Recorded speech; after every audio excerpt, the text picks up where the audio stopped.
Hi, and welcome back to the 7 Leadership Secrets Learned from Lions. And we are now on session number 5, and that is secret number 4. And secret number 4 is communication.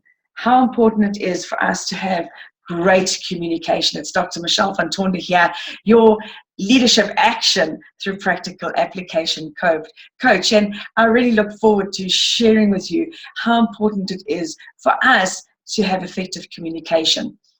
Effective communication actually is one of the most important life skills that you and I need to learn, yet it's one that we don't usually put into a lot of effort into. We actually must realize that we communicate more information through our non-verbal signals, like our facial expressions, hand gestures, body language, all of that. Believe it or not, listening is a vital interpersonal communication skill that we need to learn from. But let's see how the nonverbal communication with our Pride of Lions works. And as they have a range of social behaviors, our lions do, like walking from one resting place to another, is extremely different from when they're crouching and stalking, when they are hunting. And here you can see the two different pictures here. You can see they're walking beautifully in single file, and the difference between the stalking and waiting for a hunt. So the nonverbal communication, we learn that lions have it all together. And if they can communicate in whatever language it is, lion language, then surely you and I should be able to get it right as well. When they're moving and not so much hunting, they're able to hold a posture when they're walking through the bushveld that indicates to their prey that they're actually not hunting mode at all. They greet each other with rubbing their heads and those kind of things. So if they're able to give off this extra feeling when they're doing when they're walking around in its body language, that you and I give off the same vibe as well. Now, did you know that a lion's roar can be heard up to 8 kilometers away from where they are? And based on the intensity of the roar and the pitch, that varies in telling the other animals that are around them what they're going through and whether they're going to rest, whether they're coming through to walk. And also they communicate to each other in that way. They also communicate much like cats do, through snarls and hissing and purring, and you can hear them communicate with each other as they do that. Now, you and I think, oh, it's very sweet when a cat purrs and how cute that is, but I don't think it's going to be that cute when we are actually walking around with our lion so close to us. So don't sneak up to lion when you hear it purring. It's going to be the wrong time. So different animals for different things, but the communication is there. You know, there's some really good reasons why leaders ought to learn to communicate well. And good communication is essential for productivity and relationships. Productivity and relationships. And it's about maintaining strong working relationships at all levels within an organization. Leaders who take the time and the energy to invest in communication, or the energy to deliver clear lines of communication, will in actual fact rapidly build up their level of trust among the people that they're working with in an organization. I'm pretty sure you've been in an organization where you have felt there's absolute frustration because there's lack of communication, or the communication was given to you and it's not clear. Now, I remember going to train in a rural area here in South Africa, and the gentleman who gave me the instructions gave me just an address. And so putting it into the GPS didn't even pick up the address. And I kept communicating back to him and saying, could you please send me a map, or, a detailed lined information? And he kept not doing that. And eventually I drove where the GPS was. It took me nowhere near the place. I had to phone other people. Extremely frustrating. And I'm talking about someone who's at a high level in an organization. And I would have thought that this person would have the clarity and the courtesy as well to communicate it correctly. So when you want to build trust in the relationship in an organization, it is actually of paramount importance that you and I learn to communicate clearly. And poor communication will lead to unmotivated employees, unmotivated teams, who may even in turn start questioning their own confidence in their own abilities in an organization, because they can always get into trouble. So improving our communication is a vital, vital skill that everybody ought to learn. And we should teach this to people when they're young, the importance and the accuracy of making sure that we learn to communicate clearly. I'm going to look at a few key principles and key areas that will assist you and me to learn to become better leaders by building up our communication standards. And we need to make sure that we are accurate in our communication, take the time to communicate clearly. The first key we're going to look at is how important it is to define our goals and our standards. And we've been through that in secret number 1, which was the vision, about the focus, the clarity, and the direction, and how important it is. If you don't know where you're going, how can you lead other people in the same direction? So spend some time, and again, like I said in that first session, get everybody together, clarify what it is that the vision is, and then go to your game plan, which was the secret number 2, and make sure that you know exactly what the standards, the norms are, the KPIs, the expectations. That is why we did role clarification as well, because if there's no focus, there's no clarity, and there's no direction, everybody's doing their own thing, and frustration will lead in, arguments will lead in, and competition leads in, as opposed to collaboration. Now we look at key principle number 2. Key principle number 2 is clearly deliver your message. Clearly deliver your message. I think I've gone through that sufficiently. What must you do to ensure that your message is getting through without causing confusion? Or, on the other hand, without causing offense? Wherever there's confusion, there will always be a lack of productivity. Confusion leads to a lack of productivity. So if people are not performing, then you will know that there will be you will know that there is actual confusion. There's no clarity and direction in which they want to do. So teach intentionally what you do naturally.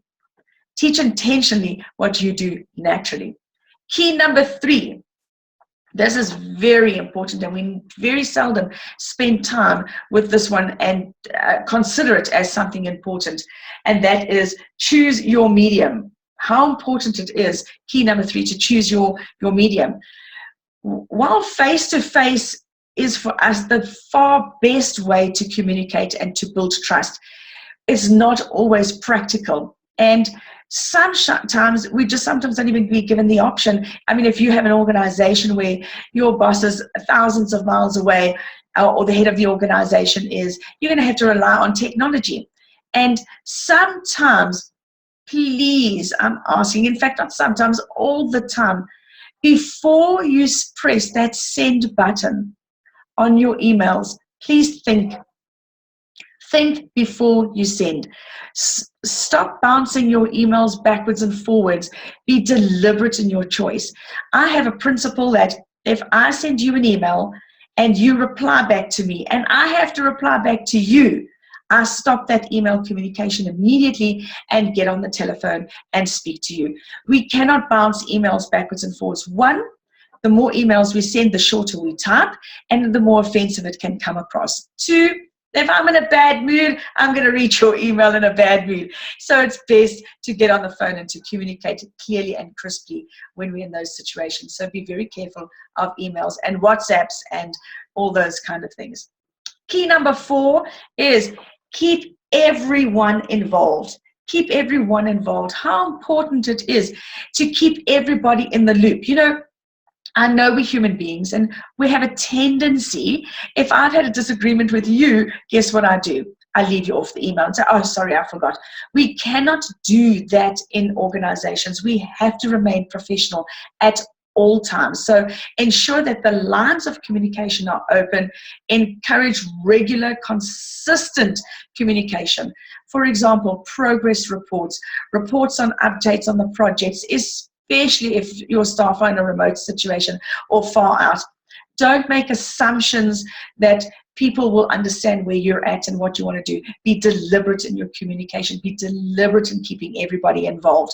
I'm in an organization where they call us leaders in the organization, and yet we don't get the communication. So don't call me your leader in your organization if you're not going to put me in the communication loop all the time. Then leave me off and don't put me into the leadership circle. I'm quite happy to be a follower if that's how you're going to treat me. So be very important, because you can offend people if you call them and you want them to behave like your leadership team, but what you do is you leave them out of the leadership loop. So be very careful of that. Then key principle number 5 is listen. Listen. Show empathy. Learn to show empathy. Always remember it's a two-way process. When you listen to me, I will show you respect. When I listen to you, you will show me respect. It's a two-way communication. And please remember, like I said right at the very beginning, the 3 most dangerous words in the world that you could use is I know that. You will destroy yourself if you switch off and you're not going to be able to listen to the people who are giving you very serious, good quality information. Even if you do know exactly what they're saying, just listen. Maybe there's a nugget that you could learn from. What I'm going to do now is I'm going to do a communication exercise with you. So what I'm going to ask you to do is grab an A4 piece of paper. Let me just get mine here. Just an A4 piece of paper. That's all I want to do. Blank paper, scrap paper, it really doesn't matter. And now I'm going to just give you a few seconds, pause this video, quickly grab your paper, and then come back with your paper. It's very important that you do this with me. Right, let's start. Now, what I would like you to do is I'm going to ask you to fold your paper in half. Fold your paper in half nicely and clearly. And now I'm going to ask you to fold it in half again. So another half, fold it again in half. Then I would like you to, as your paper, you're looking at it, please take the top right-hand corner and tear a bit of paper off the top right-hand corner. Then I'm going to ask you to tear the bottom left-hand corner off as well. So tear the bottom left-hand corner. I'm then going to ask you to please fold your paper in half again. All right, now we've got it again. And now I'm going to ask you to take the bottom left-hand corner again. I'm going to ask you to take a little bit of that corner off again. Right now, let's see whose paper looks exactly the same as mine. Okay, let's open this up. All right, ladies and gentlemen, this is what my paper looks like. What does your paper look like? It has to be 2 on the side, 2 at the bottom, 2 like a big square jigsaw. Tell me something whose paper looks exactly the same as mine. You will find, do this exercise with people and see how many people actually get the same. Not very many. Whenever I've done this in a class, you will find that there's probably 2 people that will get it exactly the same. And why is that? Why do you think your paper does not look like mine? It's because I have set you up to fail. I, Dr. Michelle van Tonder, set you up to fail. And this is how we have a tendency to communicate. So let's try this exercise again. Unfortunately, I'm not going to be able to have this as a 2-way communication. So therefore, I'm going to try and communicate as accurately as I can in a 1-way communication. You see, I know, and I made the assumption, you know how to fold paper. So I just gave you an instruction and expected your piece of paper to look like mine. Now, if we were in a work context, I would have expected you to assume that you know how to do a task. I then tell you, do the task, and it turns out different to mine, and then I get upset with you. So this is what we do in communication, is we set people up to fail because we want to be in a hurry all the time. So let's start with our piece of paper, and I'm going to ask you to please hold it landscape. Hold the paper landscape exactly like I have got. Now what I would like you to do is I'm going to ask you to take your right-hand side of your paper and bring it forward and fold your paper in half again so that you will have the fold of your landscape paper is going to be on the right-hand side of you. and you're going to have the two edges on the left-hand side. So you'll see the two edges on the left-hand side. Now, take your ridge in your finger, and I want you to place it on the top right-hand corner, and I'm going to ask you to, the width of your finger, the length of your finger, sorry, not the width, I'm going to ask you in a circular movement, hold on a second, in a circular movement like that, I'm going to ask you to cut out your top right-hand corner as you're looking at it. I'll wait for you to do that. Great. Now what we're going to do is, I'm going to ask you to fold your paper down towards you. Now you'll have the fold facing the roof, and you've got your edges facing the floor. Now what I'd like us to do is, let's tear the top right-hand corner again, exactly like we tore the previous one. The top right-hand corner, let's tear that out again, okay? And let us now fold our paper one more time. And this time, taking the right-hand edge again, bringing it forward and placing it so that again, you've got your fold on the right-hand side here, and you've got all your straight edges here. And now, I know it's going to be a little bit difficult, so ladies, just hang in there. We're going to take this top corner off again. So top right-hand corner, let's tear that. Now, I know it's quite thick. There's quite a few layers of paper to go through, but I'm pretty sure that you can do that. Right, so that's what you will have. Your edges at the bottom and your folders here, and we've taken the top right-hand corner off. Now let's open it up. Ta-da! Let's see, I am sure your paper looks exactly like mine. 3 holes in the middle, 1 at the bottom, and a straight edge at the top. And I'm pretty sure this time your paper looked exactly like mine. You see, I took a little bit more time to deliberately, as I said earlier on, teach intentionally what you do naturally. So it's natural for me to fold my paper and tear it off wherever I want. But I had to intentionally show you step by step where I wanted you to fold the paper, and now your paper looks exactly like mine. In a normal context, it would be nice to be able to say, let's ask some questions, and then you can ask questions as you go along as well. So sorry, you can ask questions, but ultimately it's about a two-way flow. Now, because your paper the first time around did not look exactly like mine, whose fault is that? It's my fault as the leader, and it's very important for me to remember that when instructions are not followed accurately, I need to look at me first before moaning at the person. Because sometimes we make the assumption, oh, you know what, these stupid fools, they should know how to do things. But they don't actually know how to do things, and we cannot, like I said, make the assumption that people know things. So again, I'm going to repeat it. Teach intentionally, slowly and accurately what you do naturally.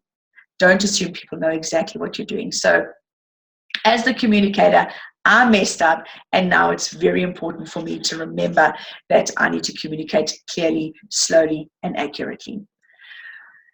So that was our A4 piece of paper, and we know whose fault it was. It was mine. So when we as leaders fall into this trap of assuming that the person we communicating to knows exactly what we're talking about, then I actually want to write this down quickly because I didn't think of it before, but let me write this down.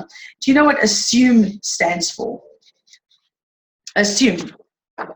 Assume. A-S-S-U-M-E. Assume stands for when things go wrong, let's put it like this, you make an ass out of you and me when things go wrong. So don't assume that people know what you're doing.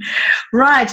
Now, when we are delegating and when we delegate a task, we ought to understand that if I do not clearly communicate the task and check understanding before the task needs to get done, then it's what we call dirty delegation. So we either delegate correctly or we dirty delegate. And when you dirty delegate, ladies and gentlemen, leaders out there, means you setting people up to fail. And that is not fair. As leaders, it's our responsibility to make sure that when we delegate comes along coaching and mentoring. And we'll go through another session later, the difference between coaching and mentoring and the importance, because remember that leadership is people work. Management is paperwork, and how important it is for you and me to make sure that when we delegate, delegation is the opportunity for me to grow someone to a greater level in the organization. It's one of the greatest ways that we could go through a mentoring process and a coaching process in our organizations. So there are many articles about communication, and I'm just covering a basic concept here today, just to make sure that you and I are looking at communication in some way and making sure we understand how vitally important it is that we have an accuracy in our communication. Now I want to raise a challenge to you as a leader to consider what and how and to whom you are communicating. Before you send an email or WhatsApp or any form of communication, just think about the person that you're going to be communicating to. Now, the reason why I'm going to say that is, I'm going to ask you to just have a look at this. If you look at this, you will see we've got the veterans and we've got the baby boomers. Now, when we look at the veterans and the baby boomers, you will see that the veterans were anything from 1925 to 1945, which will put them between 65 and 85 years. They love, and look at this, the face-to-face communication, the communication with the telephone and the accuracy. And right over here, you've got your Facebooks and your WhatsApps and all the rest of it. They're not too keen on that type of communication at all. However, when you look at the baby boomers, on the other hand, your baby boomers, they're the ones that are born between 1946 and 1960, and I just a part of the baby boomers, so I'm in that category. But that's your 50 to 64 age group. Now, they love, again, they also love the email, the face-to-face, and the phone, but they're transitioning to, hey, guess what? I don't mind communicating a little bit more with emails. I'm a little bit bolder because obviously we've learned how to use social media. And you can see that they're open up here compared to our veterans that really are avoiding the social media and saying it's a waste of time. So it's very important that when you're communicating with somebody who is more mature in your organization, need to consider that maybe they're going to reject the type of communication. And you know what? It's not their fault. It's the generation that they were born into, and maybe they're just scared of change and those kind of things. There's a lot of things that we need to consider when communicating. Whereas on the other hand, we have our Gen Y and Gen X generations. Now, your Gen X, and here we've got our Gen Xers, they're all born between 1961 and 1981. So you're looking at your age group between 29 and 49 years old, and they love social media. Look at this. The face-to-face, they are, you know what, not really all that keen, but look at the social media, the WhatsApps, the Twitters, all those kind of things, how fantastic they're looking at that kind of communication. Whereas you've got your Gen Ys, and your Gen Ys are between 1982 and 1902, and they're your 8-year-old to your 28-year-old, and how they love social media and really are not into the telephone at all, unless, of course, it's their cell phone, their mobiles, but they're avoiding that kind of communication. So it's so important for us to realize, and please click on the link below and download this, because it's so important for you and I to look at this in a holistic way and understand how different it is that all these people communicate. And you will see you've got here your face-to-faces and your telephone, and here you've got very little face-to-face and telephone. So it's so important for us to realize things like that. So when communicating, you have to consider where a person is coming from. So this week's action is, click on that link below, get yourself a situation where you're looking at this document and put your people into that category, and you will know, again, and I will cover this at a later stage as well, so look out for it, and that is the personalities and how different they communicate and receive their communicate and communicate outwards. For example, if you're looking at your phlegmatics, your S, your supporter type, they prefer the face-to-face communication, whereas you could have your drivers, your cholerics, your strong people, they're really not too worried about the face-to-face, just go and get the job done. So it's all about leadership action through practical application. And I'm asking you to look out for webinars that are coming up. There's going to be plenty of information on our leadership blog sites, and interact with us. Let us become your high performance team culture leaders in the organization that you're in. And look out for, like I said, the webinars, and we're going to be able to interact and speak to each other and ask practical questions on how what I've taught you could be extremely practical in your organization. I'd love to know what your challenges are, what you're going through. So take some time, go and write on the blog, and we will answer your questions. And I've got a couple of amazing leaders that if I can't answer it, I'm pretty sure we'll tap into a lot of our senior leaders and ask them what it is that they can add value to you. We will become your Google on leadership specifically. So just go straight to the blog and take some time there. So it's Michelle van Tonder here, signing off, and till we meet again. Thank you.